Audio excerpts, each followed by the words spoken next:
Hi, my name is William Tramp, also known as This FNGM. When I'm looking for a starter adventure for Dungeons & Dragons, I have a very small list of demands. Does the adventure have small town hijinks? Does it have a mystery to solve with multiple paths to success? Does it have a dungeon? Does it have a dragon? I am very happy to let you know that Phandelver and Below, the Shattered Obelisk, the newest adventure from Wizards of the Coast's Dungeons & Dragons 5th edition, does checkmark all of those boxes and more. Today, I want to talk about my thoughts on this adventure with you. Before we begin, I do want to offer two disclaimers. Disclaimer number one, Wizards of the Coast did send me this book for free as a review copy. I am under no obligation to say anything positive about it. Heck, I'm not even obligated to say anything about it at all. But I want to. I have thoughts on this, and a lot of them are really positive, and I thought that might be useful to share with you. The second disclaimer I want to give is that this review will have spoilers in it. So if you don't want to know the contents of this book, and I'm talking to you players, then you might want to turn this off and go watch something else. All right, with those two out of the way, let's go ahead and begin. Some of you may have noticed that this review is entitled Part 1, and that's because today I'm not going to be talking about the entire book. I'm going to be talking about the first 5 levels of play, and specifically how they relate to the starter set made in 2014. For those of you who are unaware, Phandelver and Below, the Shattered Obelisk, begins as a reprint of the Lost Mine of Phandelver, the adventure that came with the starter set all those years ago. Now, some of you might balk at the idea of buying a brand new book that is just a reprint of an older product that they may have bought. I will let you know there are a lot of changes that have been added to the Lost Mine of Phandelver portion, and a lot of those changes are really, really good. I really want to talk to you about some of the changes that I really like. I also think that some of these changes I'm going to talk about are kind of meh. Not to be disparaging towards them, I just don't really have strong feelings about them, but I do think they are important to know. I am also going to talk about one particular change from the original that I think is absolutely horrible. And no joke, I think it almost ruins the entire adventure, and I do have some ideas on how to fix that, and we'll talk about that a little bit later. Now, for those of you who are unaware of the story of Lost Mine of Phandelver, the heroes begin as sort of fantasy FedEx contractors en route from the city of Neverwinter to the frontier town of Phandalin. On the road, they are accosted by a band of goblins, and they are pulled in to a web of intrigue that has already ensnared the people of Phandalin. Throughout the adventure, the PCs have to discover who's behind all of it, all while trying to face the dangers of the wild surrounding the town, and eventually culminating in a big old boss battle between a big old scary drow elf, and I think that's pretty neat. All right, I want to talk about 10 major changes that I have seen between the original and the updated first half of Phandelver and Below. So let's go ahead and start with number 1. The first major change I noticed in Phandelver and Below were the beefier combat encounters. Wizards of the Coast has accomplished this in 2 ways. The first way is they took some of the meeker monsters and tossed them out, replacing them with beefier monsters. I think that's great. When my heroes tango with some of these, more aggressive NPCs and monsters, I want them to have a challenge. So, hey, great idea.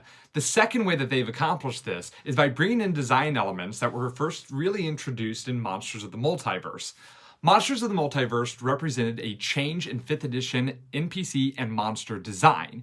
Prior to that book, monsters had very few bonus actions and reactions, pretty much limited to a couple of different actions that you could choose from, and that's about it.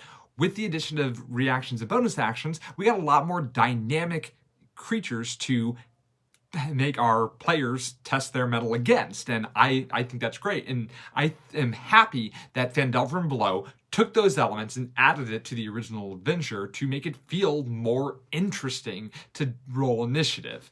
I think this change is great. The second biggest change I noticed added into Phandelver and Below was more robust motivations for the villainous factions.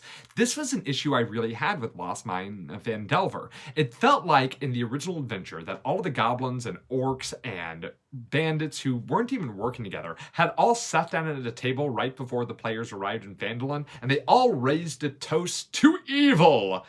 Which is okay, I guess. There's nothing wrong with that style of play, but I figure from a product that's written by a professional company, I'd want a little bit more, and Phandelver and Below delivered. Here is my favorite example. The Red Brand Bandits had, in the original, a sort of slavery angle. The thing about the slavery angle is it wasn't ever explained. Who were they selling people to? What sort of pipeline did they have set up? What sort of structure did they have set up for this? Could this maybe be like a against the slavers adventure? I don't know. They don't give us anything about that. Phandelver and Below got rid of it. It didn't make sense. Instead, they have a kidnapping angle. They're going to be ransoming people back to Phandalin, and that made a lot of sense to me. And I really like that change. I think adding better, more robust motivations to your villainous factions is a great change. The third major change I saw was that a number of the characters within the story have been either renamed or recast. Probably the most striking change has been the Black Spider, the big bad evil guy of Wave Echo Cave, has now been recast as the Spider, which I get that change because spiders are creepy enough as is. I also noticed that a number of the NPCs inside of Phandalin have had their ancestries or genders changed. I know some people are going to have opinions on that. Personally, I really don't. That's a pretty standard thing to change when you're trying to add diversity to the game, which I think is a very noble goal. The fourth major change is that there is more treasure in Phandelver and Below than there was in Lost Mine of Phandelver. I love that change because when you give player characters more treasure, then they can purchase more options. And if they purchase more options, then they like their characters, in my opinion, a little bit more, and they're more willing to come back to your table. Me, I'm kind of a stingy dungeon master. I'm not very good at handing out treasure to my players, so hey, thanks Adventure for having my back. The fifth change I saw were that a number of skills have been tweaked to be more in line with current design philosophy. I don't really have a strong opinion about this, but I am glad that they didn't just leave the numbers the same. This means that the designers did go back through and make sure that these numbers still make sense. The skill DCs still make sense. So that change overall is pretty meh, but hey, it's great that they're doing that. The sixth major change is there's a lot more foreshadowing involved. I think that's great because I love it when I can lay down a few breadcrumbs inside of an adventure and then my players kind of pick up those breadcrumbs and they're not quite sure what to do with it yet, but later on they meet a brand new NPC or a big bad villain, or they come to this sweet location and they're like, oh, we heard about that from the guy 7 weeks ago. Yes, I love that moment. I love it so much.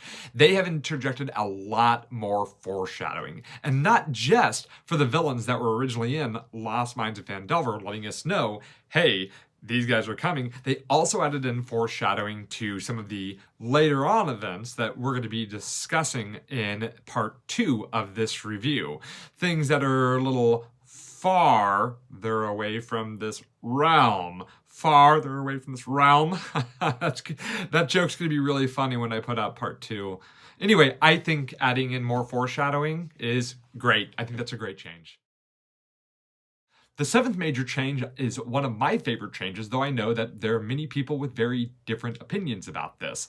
The seventh major change is a lot of the problematic racial kind of elements have been taken out of the game. So when you read Lost Mine of Phandelver, when the text talks about goblins, not to the players, not in box text, but to the dungeon master, the text seems to imply that goblins are just idiots. They're just dumb. They're just a big dumb race of idiot people.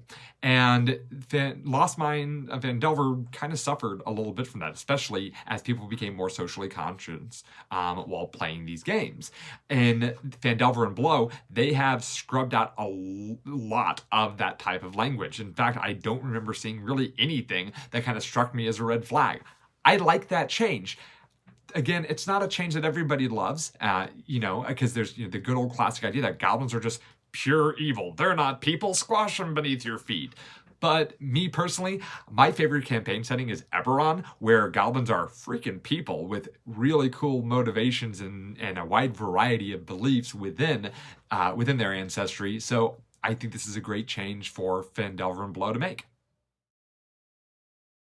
The eighth change I noticed to Phandelver and Below was the introduction of Milestone Leveling. Now, this isn't any surprise. Every 5th edition adventure that's come out in the past few years has gone to Milestone Leveling rather than using experience point-based leveling, which is, that's fine, I guess. It's kind of a meh for me. I don't really care either way. But what bothers me in this particular adventure is that milestone leveling is going to lead to a massive problem for the Dungeon Master. We'll talk about that in number 10.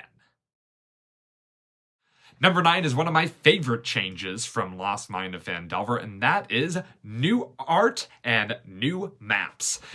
There were 2 encounters in the Lost Mine of Phandelver, the combat encounter at Wyvern Tor and the potential combat encounter at the Old Owl Well, neither of which had a map put into Lost Mine of Phandelver. Well, Mike Schley has come through for all of us yet again and provided us maps in Phandelver and Below for these 2 combat encounters, and as usual, they're beautiful and they are very, very, very welcome.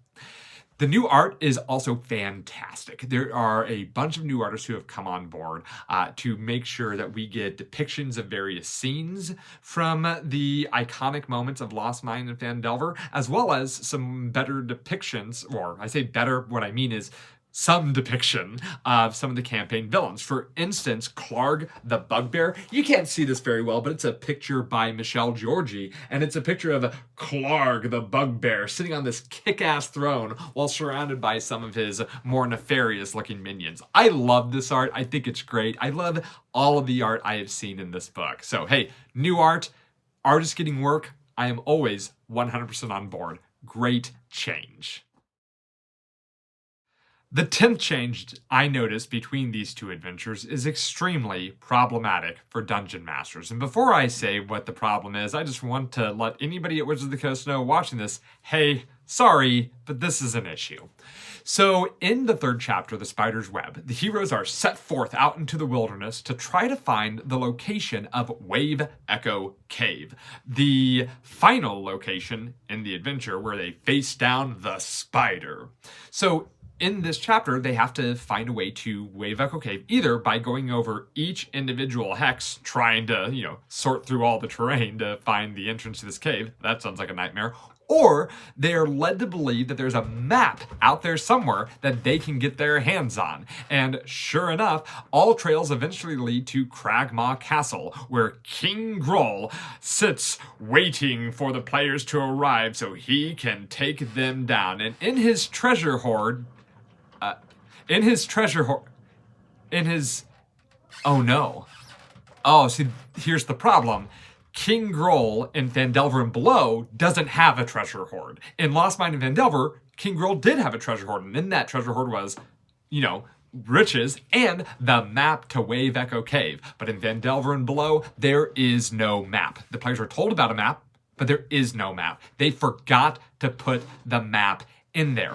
That's not even the biggest portion of the problem, though. You see, Phandelver and Below includes a big fold-out map of Phandalin and the surrounding area, just like the starter set did. But this time, they changed the map just a little bit. They put in all of the locations on that map, including Wave Echo Cave.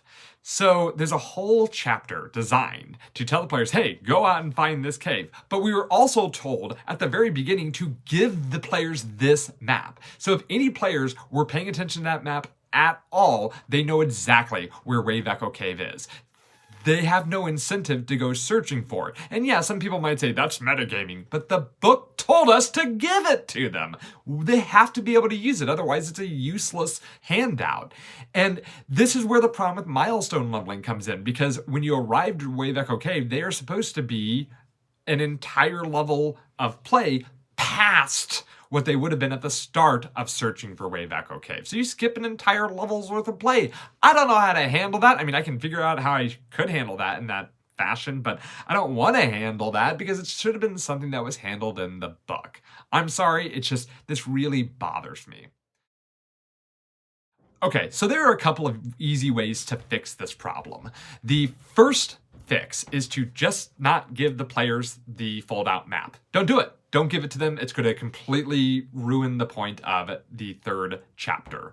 If you have the access to the starter kit, there's a wonderful fold-out map without that information on it. So give them that one. That's great. But if you don't, then just don't give them a map of the area. Easy enough, I guess. The second fix is you need to put the treasure hoard back into King Gruul's lair. So let me go ahead and just spoil it for you. The treasure hoard inside of King Gruul's lair is supposed to be 220 silver pieces, 160 electrum pieces, 3 potions of healing, and the map to Wave Echo Cave. There. Take that information, put it inside your adventure, you'll be good to go. Also, they did make a slight change to King Gruul where now he has, like, apparently bejeweled teeth. So if you want to, you can take out that 160 electrum, because nobody likes to deal with electrum, and instead make those, super shiny teeth worth 80 gold pieces. Hey, cool, now you have flavorful and disgusting treasure. Get it? Flavorful? Man, I'm good. And that brings part 1 of my review of Phandelver and Below to an end. As I mentioned throughout the course of this video, there are some meh things. There is one very problematic element, but overall, I think it's a great adventure, and more importantly, it's a great starter adventure. If you're new to Dungeons & Dragons, whether you're DMing or whether you're playing, Phandelver and Below, the Shattered Obelisk, is a great start into the hobby. It's solidly written. They have implemented a lot of design changes for modern Dungeons & Dragons 5th edition design, and it's just a good time. And more importantly than anything else I've mentioned, and more important than anything else I mentioned in my review, the most important thing is that the adventures that you run for your people are fun. And I have no doubt that a lot of people out there will have a lot of fun, and myself included, with running Phandelver and Below, the Shattered Obelisk. I look forward to seeing you all in about a week when I will be putting out my second part of the review where I discuss the newer half of the adventure, the weird, more aberrant half. Thanks for watching.